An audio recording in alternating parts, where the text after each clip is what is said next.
welcome back to Teal House Farm. We're doing a food preservation day today, so come along and let's get a bunch done.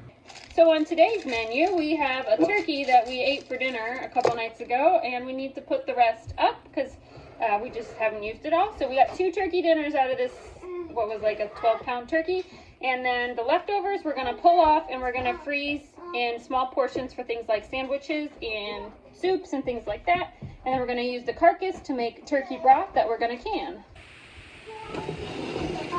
Then we have a lot of JJ. Next, we have a bunch of eggs we want to put up, and so usually I preserve eggs by scrambling 2 raw eggs and freezing them raw in packs, and I have a whole bunch of those already. So now we're on to the next step of preserving eggs. The ladies are starting to slow down. We were keeping up really well for a few weeks because it takes a dozen eggs if we have eggs in the morning for our family. But we slowed down a little bit here, and so I don't want to go to waste or get super backed up. So we're actually going to freeze some breakfast egg bites. So we're going to make some little mini egg muffin type things to have for quick breakfasts on the go, because with summer here, the kids have some camps and things that they're doing, and that'll get the egg number back down to a reasonable daily usage. Then to finish it all off, you want to show them your picture you colored, or you drew? You drew, yeah, who is this? this? It's Umbreon. Your Pokemon? Okay. Very good job. To finish it off, we're going to, we have to put up the rest of the Swiss chard from the garden because we harvested a lot of it, and then I expected it to bolt and wilt because it was really hot, and then we had a cold snap, so it came back stronger than ever. So we got like a double harvest this year, which is pretty cool, but it has to be dealt with, and so we're gonna handle that today too. Hopefully we can get that far. It's a lot of things. It is already 2 o'clock in the afternoon because you were gone this morning, but these things really need to be taken care of so that food doesn't go to waste. And I know that in the later summer and the fall, I'll be thankful that I took the effort to put this food up because it'll mean less money spent at the grocery store. We're gonna use some individual size snacky reusable bags and some larger ones because we're gonna do some as little 1 cups. These are little 1 cup, and these will be used for making wraps or just kind of meals for just me or Sam and me, because sometimes I don't need to make a meal for everybody. It just depends kind of what the schedule is and what's going on. So those will go in the freezer as smaller portions. And then the bigger bags we're going to use for 2 cups, and those will be for things like chicken and dumplings. So we got 3 small bags, I got 1 big bag, and we're gonna put the giant pot on the stove here, and we're gonna put our turkey carcass in there and get started on some broth. There's still quite a bit of meat left on this carcass, but don't worry, we're gonna get to that later. In the freezer, I keep bags with frozen vegetable scraps. So we have some celery stalks and leaves, some onion scraps, carrots, things like that. Of course, it's always a mess whenever we're doing anything around here. The dog's finishing something, the baby spilled a game everywhere, there's some sort of coloring contest going on, and there is always somebody doing gymnastics. Our broth is almost done. It's been simmering for about 2 hours. I did have a cover on it. I just took it off to take a look at it. So now we're gonna deal with these eggs, and we're also gonna deal with some other breakfast stuff I've had from the other day. I made waffles, and these are sourdough discard waffles. Whenever I make waffles, I try to make extra. You never know actually how many, like a triple batch will give me extra, because sometimes the kids suck them down and sometimes they only want 1. But I didn't have time to deal with it last night, so I just shoved them in a bag here, saved an old tortilla bag. But now we're gonna freeze them. So then in the freezer we'll have waffle squares, and we'll also have these egg bites we're gonna make. So on days where I really don't feel like making breakfast for everybody, there's breakfast already made for everybody. I find the waffles, the kids can put them in the microwave, but if I'm gonna make a bunch, I'll just put them all on a tray like this. The best way to freeze them though is to put them on a tray.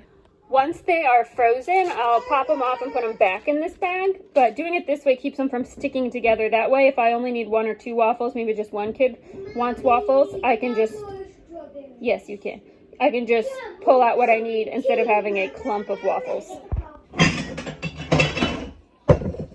The egg bite recipe is really simple. We're gonna do a dozen eggs. If you don't want to make this big of a batch, cut it in half. This is already a doubled recipe. And also, this works great as an egg casserole if you just wanted to bake it as a sheet and have like a 9x13 pan, but this would be doubled, so this would be 2 9x13 egg casseroles. 4 cups milk, 4 pieces of bread. This is a great way to use up the bread ends. And we're going to rip these into small pieces. A tablespoonish of ground mustard. Brown mustard. Yeah, ground mustard. Oh my god, yeah.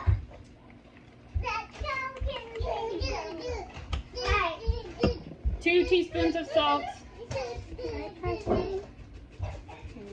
Cooked. And probably about a half teaspoon of black pepper. This is the base. To this we add whatever fillings we want. We're gonna whisk with a fork, because if you use a whisk, the bread always gets stuck in it. So we just want to make sure all the egg yolks get crushed. Whoops, I splashed. Giant muffin tin. This does 2 dozen. And this is bacon grease left over from breakfast. We're gonna grease the tins with the bacon grease. For fillings, I've done all sorts of things. One of my favorites is spinach and feta, but the kids don't really like that. So we're just going to do ones today that I know everyone will like. So we're going to use some of these fully cooked sausage links I had. And you could also use ground sausage, obviously, but these are handy. I'm just going to dice these up, spread them out over the tins, and then top with our material, and then put some cheese on top. I'm just going to use plain old shredded cheddar. What I do is I take a sausage link and I'm just cutting it into little pieces and putting 2 or 3 pieces in each of the muffin tins.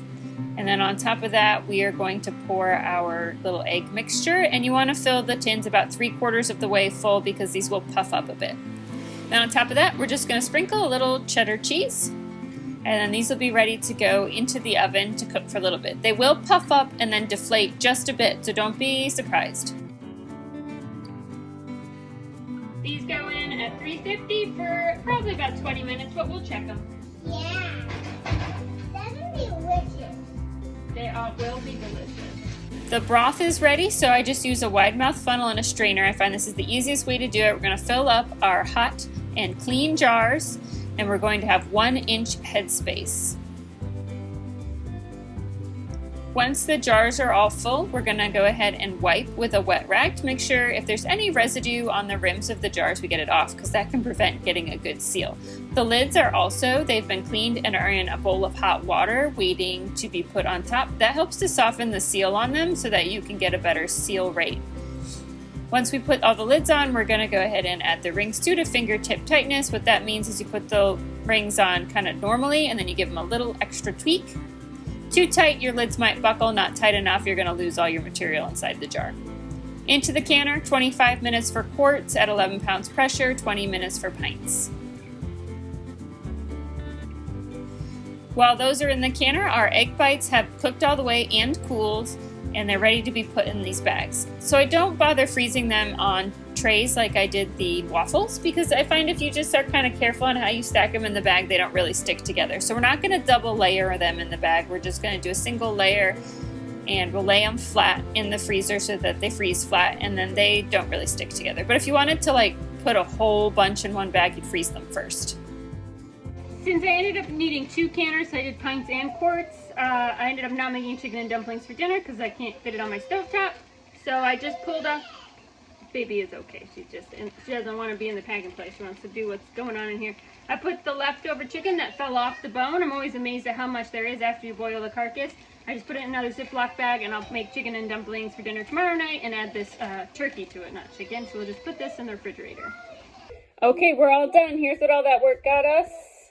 Got the egg bites, got a bunch of turkey broth, got the shredded turkey, and we got waffles that are frozen, ready for reheating on a quick breakfast one day. As always, make sure to remove the rings after 24 hours and then label so you know what's in there and store them in your pantry. Everything else is going in the freezer. So happy food preservation in your own homes. We will see you all again really soon.